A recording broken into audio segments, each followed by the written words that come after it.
Saudara Lun, tangis haru mahasiswa tak terbendung saat Dekan Fakultas Psikologi UIN Araniri Banda Aceh, Profesor Dr. Eka Sri Mulyani, menyapa mahasiswa yang hendak melancarkan aksi di kampus itu. Mahasiswa terisak saat Profesor Eka datang menghampiri dan menyalami bersatu.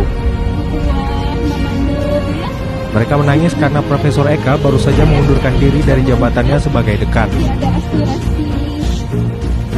Para mahasiswa awalnya berencana ingin melancarkan aksi di gedung Auditorium Ali Hashimi karena ingin menyuarakan aspirasi mereka kepada rektor yang sedang mengikuti prosesi wisuda. Mahasiswa menilai mundurnya Profesor Eka adalah buntut dari berbagai masalah di fakultas mereka yang disebabkan dari kebijakan-kebijakan pihak